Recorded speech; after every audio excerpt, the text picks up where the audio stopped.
Like so many others out there, I consider Spyro the Dragon to be the primary most mascot for the PlayStation 1. Yeah, screw that Orange Bandicoot and his merry cast of characters. They are so damn annoying, especially Dingo Crocfing. My god, my boy Spyro always will be the default mascot for the original PlayStation. Spyro has just so much in character, anyone like than a Crash. The original Spyro trilogy on PS1 was far better than it did and righted to be. I think for that reason is because it deserves to be applauded. Now, I did all my own of these games on PS1 until recently I accidentally dropped my copy of Spyro 2 in the drain. Now, allow me to explain. One day when I was walking to work carrying my copy of Spyro 2, I always carry it on me as it keeps me safe. I ended up dropping it by a nearby drain after an incredibly miserable man let out a massive sneeze, which made me crap myself, not even joking. I tried looking on Amazon and eBay for another copy, but they were very pricey due to a recent change in the stock trade, and the cheapest copy I can only find one that cost around 100,000 Bitcoin. Are they insane? Heck, I even tried searching my local CEX game, but they told me to go away and never return. Not the rude carrot onions. Anyways, I decided to put in order of a copy to buy a new copy of Spyro 2. I have worked an extra harder to obtain the promotion at a job at a rubber chicken factory. Yes, I do work at a rubber chicken factory, like some kind of fuzzling. My boss has an incredibly rude and very annoying bird named Sylvester Stallone. That's what his actual name. Great parents, am I right? Now, Mr. Stallone hates me and he always forces me and my co-worker, best and Frank Morgan, to do an incredibly back-breaking work like washing Stallone's car and mailing Christmas cards to Santa. Do I look like a Muppet? No, I'm a human being. I actually have tried asking Mr. Stallone to give me a promotion, but he always passes me off as a favor of some other asshole. Someone who had been working for me and confident in his skill, now before founding the rubber chicken factory. Sylvester has worked as a mechanic over the Breeze Harbor. He worked at the harbor of Breeze Builder until he was fired from trying to have an affair with the ambassador's wife. After getting fired, Stallone uses his stashed millions to buy an old and abandoned warehouse in Oakland City. Then he even converted the warehouse into a rubber chicken factory, and the rest of the history. Now, believe it or not, this story has nothing to do with Sylvester Stallone or my BFFF, Frank Morgan. Nope. This in reality is about the time I given the ransom copy of Spyro 2, which had led to Stallone becoming a landlord in Strawberry and replacing me as the head of the rubber chicken factory, with Frank becoming my secret, or at least my second in command. Now, how did this happen? Well, let me tell you, my bucko. For how it all started on the boiling hot day in the middle of July. The sun was so hot that my wheels on my car melted onto the road. Well, Buggerton. Arriving at the work that morning, I learned that from Frank that another day, every employee brothership day. You see, all Stallone had been inspired by Mr. Krabs to create an employee brothership day, which in all employees had exchanged their gifts to show their appreciation for each other and some crap. I don't even know who, to be completely honest, but Stallone does produce me in a small hat just to keep everyone want to be present to who. And who would you know it? I had to give my present to Stallone because of course I did. I mean, how can you not really expect otherwise? I spent the rest of the day pondering and pondered when to get back at Stallone. That's when my BFFF Frank suggested I get him a heavy Godmother trading card. Where can I find them? I asked. I don't know, Frank responded. Then he shrugged. Instead of that card, we get Stallone a live pig from the local slaughterhouse. Sylvester, who has always been going on and on about how he could find a decent pork chop. Maybe perhaps this could be his chance. We rented a pig from the slaughterhouse and we lied him up to him, telling him we're taking the pig out for a day trip and would return it in the morning hours. I'm not sure why they would kill it off or not. I mean, they are the slaughterhouse after all. But whatever, I digress. Returning to the factory, Frank and I both clocked back in before heading over to Stallone's office in order to give him his present. Sylvester Stallone was busy reading a newspaper on a chair of a man being older than pyramids. A danger past the time, I know. He then looked up from his newspaper and said, "Ah, Adrian, so good to see you good. You got something for me, you little son of wood?" "Why, yes," I said. I proceeded to have Frank present to be big Stallone, whose beak had fell to the floor, and had never seen a pig so big in his pathetic life. "This one's a big pig," Stallone remarked as he got up from his desk in order to marvel the porcine creature. "Now how about my present?" I inquired to Stallone as he asked. "Trouble with the trolley, hey?" "Hey, what?" I asked before I got an answer. Mr. Stallone had already hired on to the back room, and he came back 2 minutes later, holding a copy of Spyro 2 for PlayStation 1.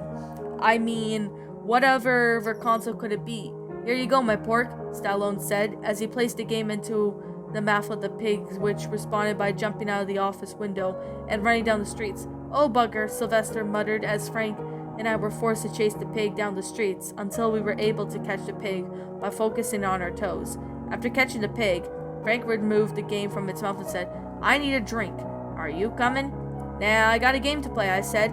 I began sniffing the game's case, and it smelled really bad, like a lamb slabber or something. And with that, Frank took the pig with him to a nearby bar and sat on the side of the scrapper's yard. We all know where that is, don't we, reader? Well, meanwhile, I headed back to my house and sat right beneath the train track. It was so loud at times that I could barely hear myself think, you know what I mean? I headed back inside my own kitchen and poured myself of a glass of ass. I then headed over to my living room and popped the game into my PS1 like a boss. I sat down on the sofa and clutched the controller tightly as the game started with a really weird commercial.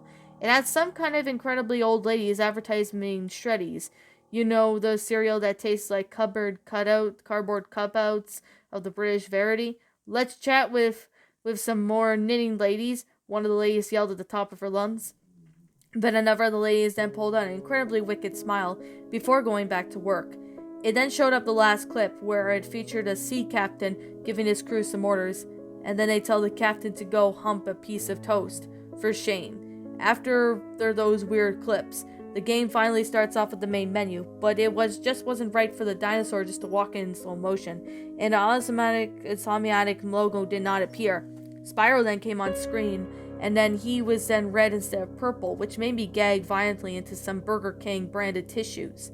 I then clicked on the new game, and the game started with Spyro and Sprax moping around in the rainy artistic worlds as normal.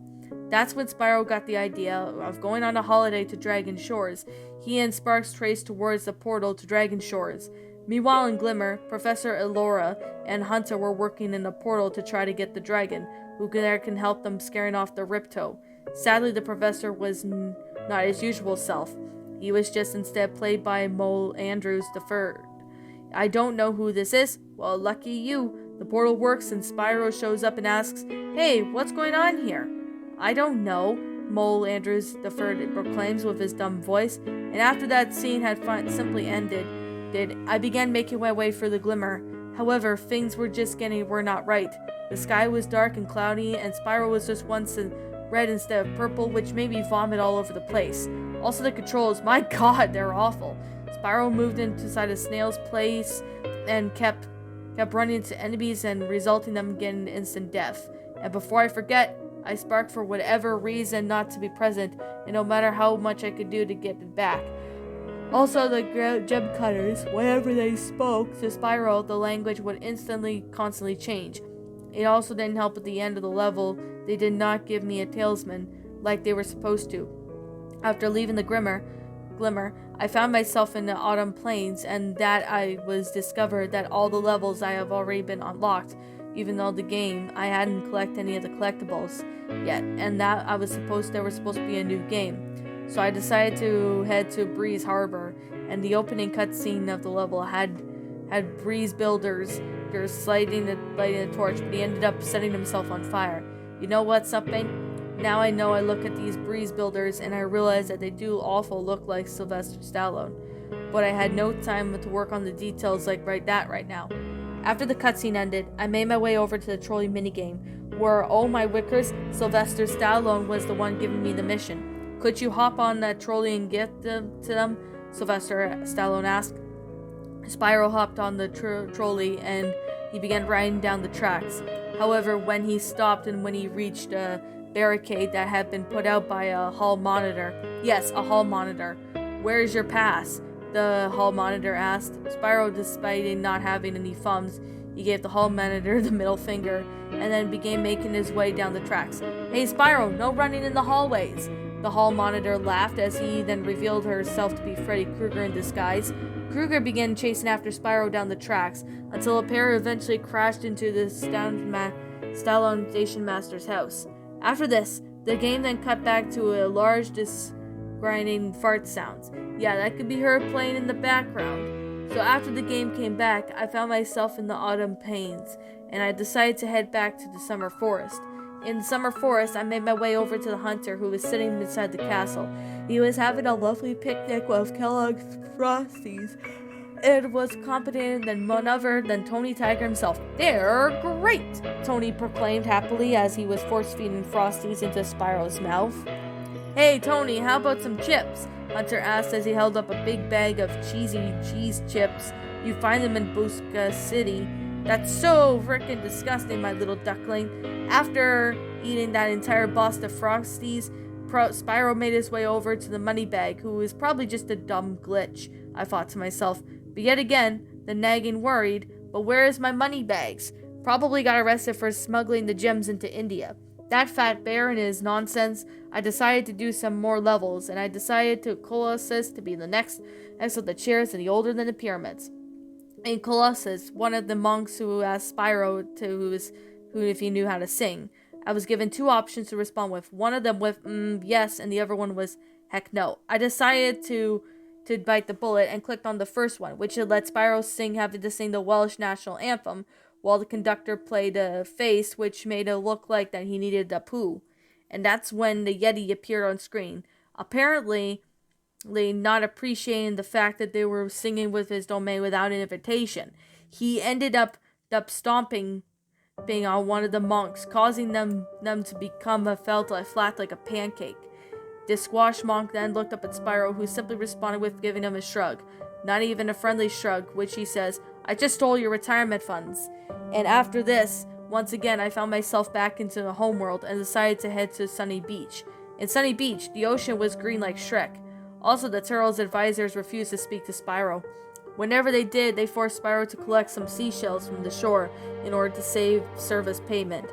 So I made my way down to the shore somehow and began fishing for seashells.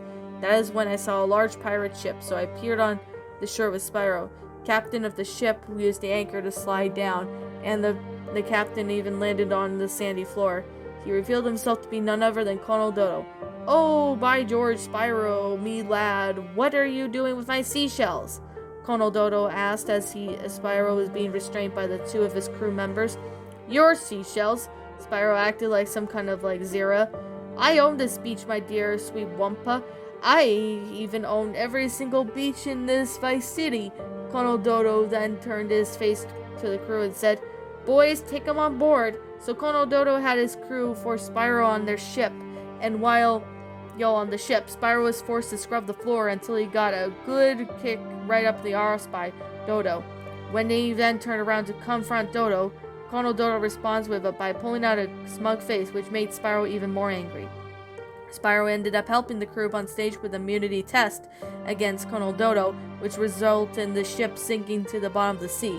"Oh, buggering Buggerton," Colonel Dodo muttered. However, he had his first new mate on Rains, a man who was saved while capturing the escape pod. The escape pod flew into the sunny sky with Colonel Dodo proclaiming, "We'll meet again, Spyro." Spyro looked around and found out that he was now at the docks. I mean, who even candied the island as sweeter than docks, am I right? I said I am right? I said I am, oh, whatever. At the docks, Spyro made his way over to the local ship and shop, and to only find that they had been closed for the day.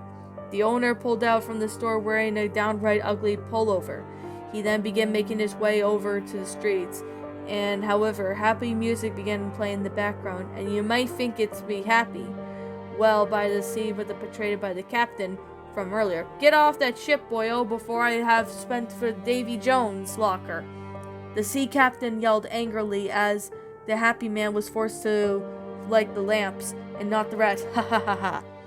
Anyways, the game just came back to Summer Forest, and I made my way over to the Ideal Springs. The Ideal Springs were the Forcemen's of voiced by Danny DeVito, and looked thicker than Arthur Morgan. Also, the block puzzle. Oh, screw the block puzzle.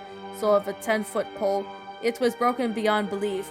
During the part where you have to feed the fish in order to eat one of the fish and proclaim that I want fish and chips. With the flick of hat, the idol then grew hairy legs and began walking over for the idol springs and downwards towards the local chip shop, which sat on top of the nearby hill. When the sun hits, the shop was just right there as the hill sings. I mean, seriously, it's in the choir, look it up. That may just take some time to look it up, but it'll get by, cause soon there will be a free way to get onto the holy ground.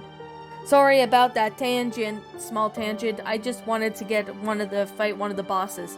So I made my way over to Crush Dungeon's level and started off by normal, Aurora explaining the story of how Riptico came into Alvatar to Spyro.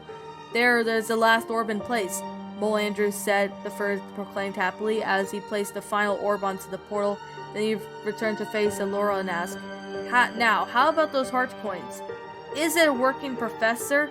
Aurora asked curiously, which made Mole Andrews yell angry. It's work, come on.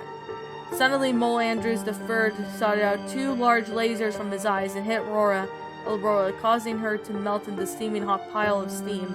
Now that's a lot of steam. After the cutscene ended, I found myself in the boss battle with Crush, and also, Crush was just so big. Like a legit, he was about maybe over 9,000 feet tall, and he was immune to all my attacks. Crush then stomped onto the ground, which caused both to fall to the floor, and all the way down to the bottom of the sea. So I guess Crush's arena lay above the sea, so the papers were true. Arriving at Autumn Plains, it all started with this small cutscene, which led to the money bags moping around about Ruppo, causing Ruppo to fall down. The money bags began gloating about of how they could easily defeat Ripto, only for Ripto and Gulp to appear right behind him. Boo! Ripto laughed menacingly. However, the money bags was not fazed whatsoever. That's when Ripto discovered that the money bags had gone deaf, and he had advised the gem-loving bear to stop smiling, and even told the money bags that he was walked in the wrong part of the town. He then stole his credit card information and should have gone to Speckavers for his money bags, and they even headed down to town, brought out aid from a woman who wouldn't stop smiling, obviously. After the cutscene ended, I found myself in the Skeletal's Bazaar Badlands. The lizard egg minigame was impossible. I was unable to save any of the cavemen, and they were quickly gobbled up, which honestly made me feel very sad. And then they asked me, the caveman named Uga, to help me find the skeleton bones so he could build his friend back together. After a while, I managed to find all the bones and then went back to with Uga. Uga's skeleton friend was now alive and well, and began doing really cringy Fortnite dances. Spyro then donned a pair of sunglasses and remarked, "Well, if you can't beat them, join them." Spyro then began dancing with Uga and the skeleton while the air horns went off in the background. I got really sick. Really sick. I vomited. In fact, I vomited so much that it filled the entire room. I managed to get rid of the vomit by opening up a nearby window. It caused the vomit to flood to streets outside. An old lady ended up drowning, which made me laugh because I'm quite sarcastic, but what can you do? After the level ended, I went to my Zephrix. In Zephrix, it started with this Sergeant Tubbs shooting the Star Breeze Builder clicked was able to conflict in his attacks, no, it's normal. Suddenly, he Breeze Builder, their parrot appears on the scene and then shoves a bomb into Change's tub mouth, which caused him to explode. And it was one of the humorous ways of the original game. No, instead of tub explosion into a million bite sizes, during the Romeo and Juliet segment, the game froze a weird pictures of Spyro smiling and came on the camera, which made me shudder and crap out eggshells. Pure eggshells that you could have eaten with an amulet. That's when I decided that I wanted to play Speedway. So I left Cypher, spoke with Aurora, and after speaking with Aurora, I made my way up to Metro Speedway. Metro Speedway sadly wasn't really up with people. Well, I mean, I have everything to be so far. No, it hasn't. I couldn't get any away from the collectibles because Spyro couldn't fly for dog crap. He was constantly flying around from side to side, not in the right direction. It was annoying like no tomorrow, and I ended up having to throw out a garden gnome out the window, which had been in the family for many generations. In Metro Speedway failing miserably, I adopted to instead to head to a Fracture Hills, which was only really bad. For starters, the level was so hard in slow motion, and the game had keep pausing and unpausing. Also, Spyro kept farting violently, which you could smell through the television because I've got smell-o-vision. Lucky me, I gagged violently and went to my Burger King branded tissues as Spyro looked at the Edgeman's mission, and this is when things got really bad. The Edgeman managed to bypass all the rock monsters and began making his way down to the roads. Hey man, where are you going? We need to save the hunter, right? Spyro asked, but he got no response. The Edgeman kept on walking and kept walking. He walked all the way up to a hush-by mountain, and even walked through the remains of Big Pete's Christmas tree lot. He also walked so much that he was able to make some crap. Some say he's still walking to this day. Then the arch mentioned, then he sighed once more, and got a couple of years. I heard some Spyro agents tricked into my last heaven racetracks. Then he got there, and the archman said already had a long since he disappeared, and where he had disappeared to, the world may never know. Gulp's Overlook was next. The boss was completely normal, unlike Crush and the Gulp, actually looking and acting like they would have done so. However, at the end of the after level, Gulp was defeated. Ripto did not fall off of his throne like he was supposed to do. No, instead, who had burst out through the walls than the other one, than Bread Masker herself. Oh yeah, the bread maker proclaimed as he hovered over the sky above Spyro. It is I, the bread baker of the bread of the creator of yeast, Bread Maker proclaimed happily as he turned Ripto's throne into a toast maker who responded with, "Ooh, that's some rank stank, my duckling." He then continued with, "Rub this toaster, and then when you need my help." After saying that, the bread master there landed Spyro a golden toaster, which made him look like a beautiful paper. And when you stop and realized it was published by Commane, after arriving in the winter tundra, I headed towards the robotic farms. The level with the robotic farmer spraying some pesticide onto some really annoying bees.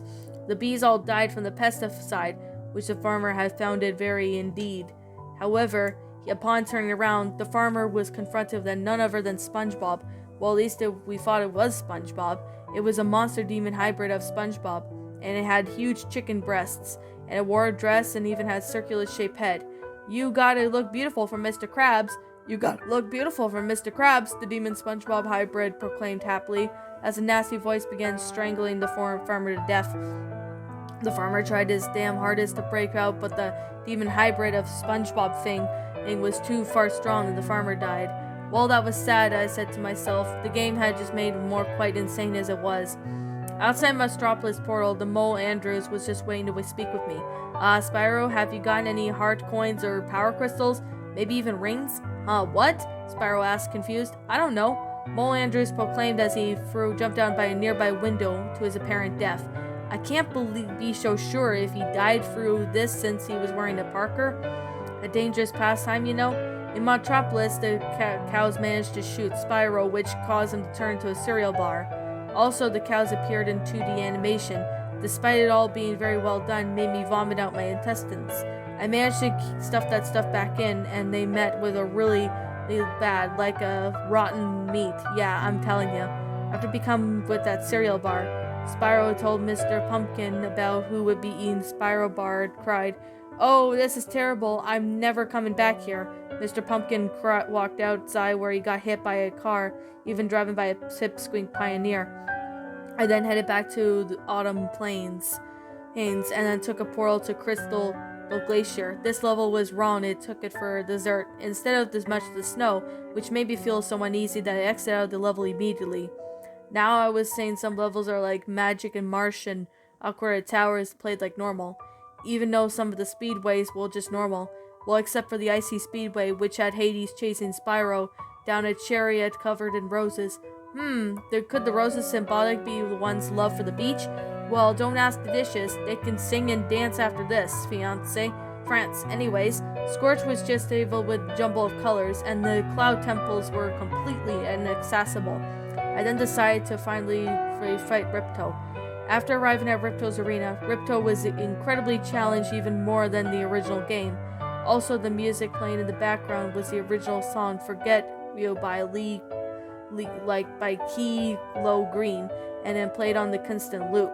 It was also done in slow motion. It was sound by a nasty poor Key Leo Rippo, and then summoned by the Green Hawk of the final praise of the battle. But Spyro managed had been a cunning plan, and some kind of baldric. He pulled out the golden toaster from his butt earlier, and I guess he began rubbing it. And this made me incredibly strange, as he rubbed the toaster what seemed like hours. After the bread maker never came, he was busy having a lava bath in his personal bread cave. "Ah, this is good life," the bread maker remarked as he took a sip from a nearby glass of wine. So Spyro ended up getting killed by Ripto. With Spyro dead, Ripto took away the complete control of the Avatar, and the whole realm was in a dictatorship. Due to the threat of the sorceress, Ripto had soldiers patrol the streets day and night, and he had a Aurora Hunter thrown off into jail by the Birthmark Avenue, and he had Mole Andrews to build him a portal with artists in the worlds. Arriving in Arston Woods, Ripto and his forces then proceed to kill all the dragons, including the baby dragon eggs who haven't hatched yet. After killing all the dragons, Ripto lit himself a cigar and said, "First Avatar and the Avatar sense, next the world." And with that said, the game ended with the normal credits. However, the credits ended, it showed somewhat of a photo credit scene which had my boss Sylvester Stallone talking to the screen. "Hey Adrian, if you're watching this, it means you finished my game," Stallone said, and then he asked, "So what did you think?" "It's bloody terrible." I cried at the top of my lungs as Stallone said, "I can't hear you from here. I don't know why I really ask." Mr. Stallone then proceeded to explain that there was irresponsible for creating the game, and so he had done in order to make the Insomniac Games for not inviting him or hiring him. Stallone then explained to me that he indeed played the game in breezy builders in the game.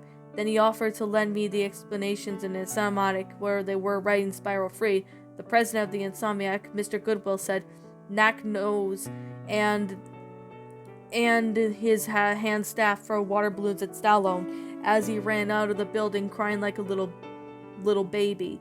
Stallone also claimed that he made the game with Pig's help, and with that the TV cut to black, only joking before I turned myself off. I looked at this game outside of PS1 and made my way down my streets where I caught a cab out to the Masonic Studios. Arriving in the Masonic Studios, I made my way up to the front desk and said, "I need to speak to the boss. Who's in charge here?" "That would be Mr. Goodwill, sir. I'll buzz you, though," the front desk manager said happily as she pressed the large green button. This obviously did nothing, and she was forced to escort me through the entire building towards the office of Mr. Goodwill. Inside the office, Mr. Goodwill was busy getting some of the big bags of money, which are ready, which he indeed to give out the local orphanage where the children, where they've been the named of tree, Miss Oakwell for some reason. She also picked up the orphanage and tricked them into thinking that he was the mayor in order to collect on them on the insurance money. Can I help you with, son?" Mr. Goodwill asked me as I threw the game case at his face. "You gotta play this," I yelled at the very top of my lungs. Luckily, Mr. Goodwill was just happened to have a TV and the PS1 controller friendly pole plugged into the room with him. 3 hours later, Mr. Goodwill had finished the game, an entire game, and says, "Did we make this? This is awful. What if the inspector was here to come?" Yes, that person, Mr. Goodwill, was very concerned of saving his own at first. If the whole company fell under, he would just care as long as he got to walk away like a free man. And the other person, I then explained to my boss that Sylvester Stallone was the one who made it out despite the Insomniac company, and then asked Mr. Goodwill if I remember Stallone.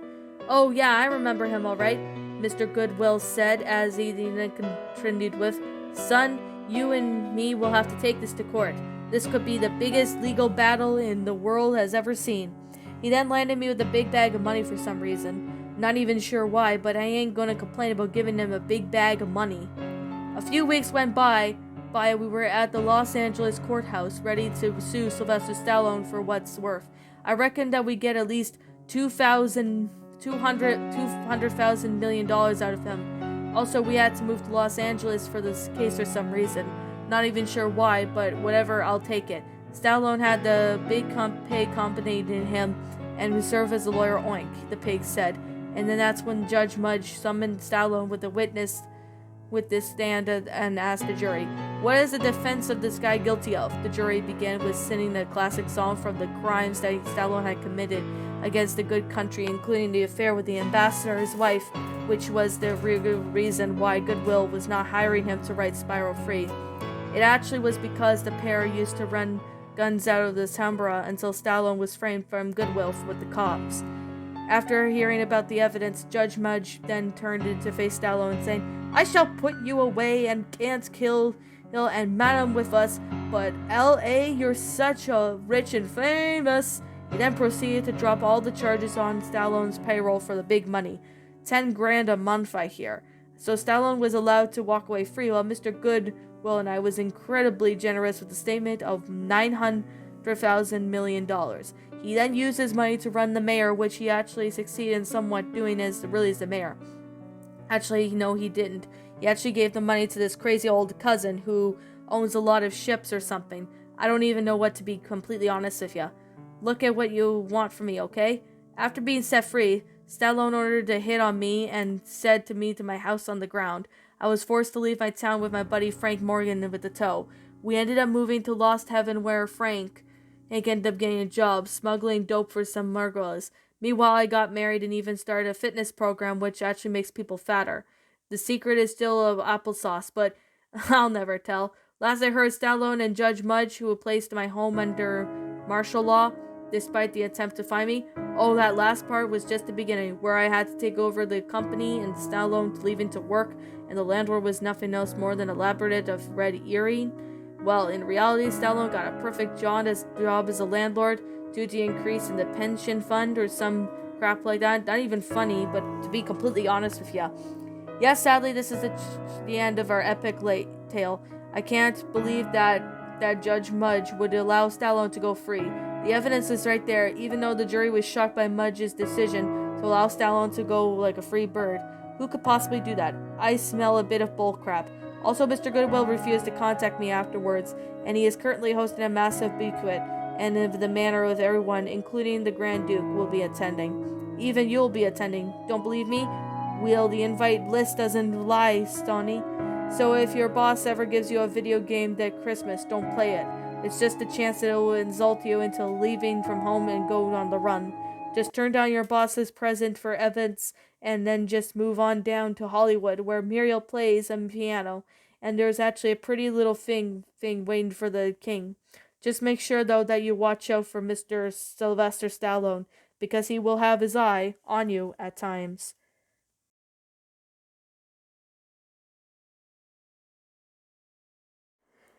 And that, my little pretties, was Spyro 2, The Copy from Hell. A Spyro 2 lost lost game creepypasta written by Matthew Bumford. Matthew Bumford, I would like to thank you so much for the story. I do appreciate that you wrote this for me. Thank you so much. So, I am going to get on with this story. Now, despite the fact that this story was really long, I'm going to keep the review as short as I possibly can. Overall, I found this story to be rather silly and funny.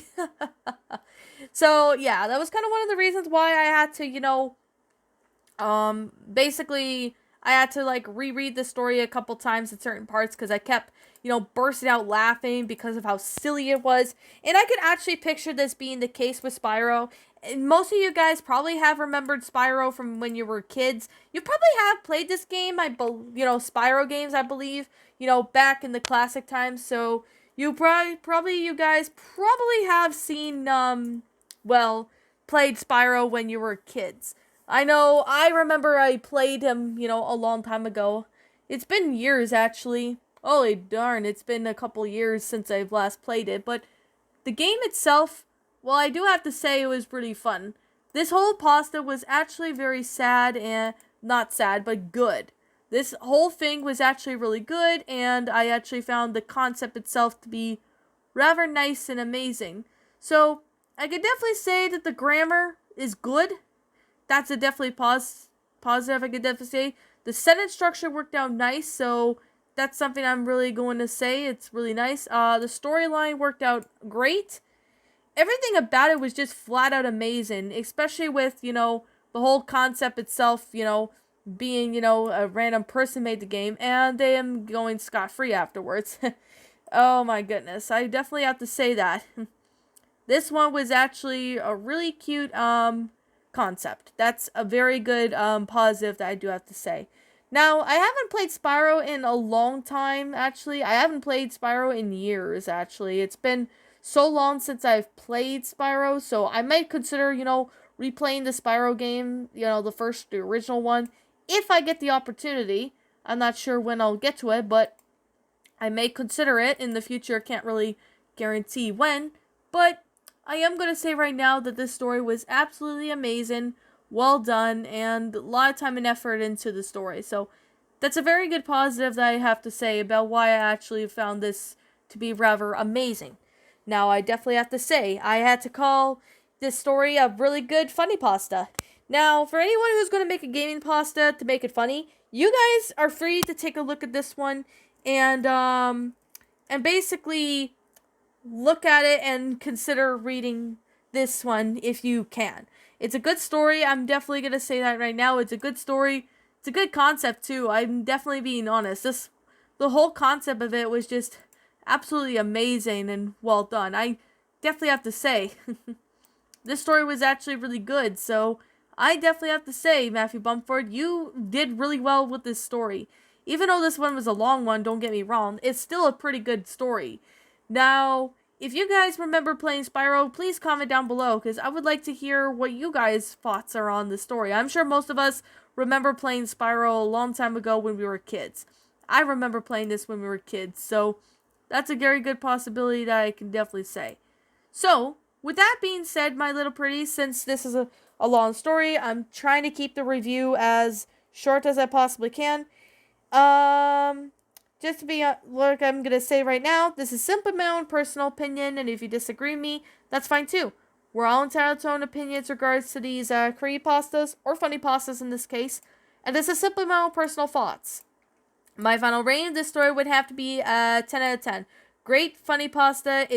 Was enjoyable. It did a great job with Plowed. The whole thing played out well. I liked the concept. The sentence structure was great. The grammar was awesome. Everything about it was flat out amazing, and I could actually see this being the case too. So that's the main reason why it's getting a 10 out of 10. A full out, in fact. Anyways, with that being said, what did you guys think about this funny pasta? Did you all enjoy it? Did you not? Also, what we have done personally to help make this story a lot better. Leave me know what your thoughts are down in the comments section down below. I'm the Queen of Lions. Thank you so much for watching today's episode. If you're brand new here to this channel, be sure to like, comment, subscribe, because I make brand new videos every single day. Don't forget to ring the notification bell to when I upload, so that you guys won't miss an upload. And as always, please roll the outro, because I'm out of here. And I'll catch you guys in the next upload. So, peace out.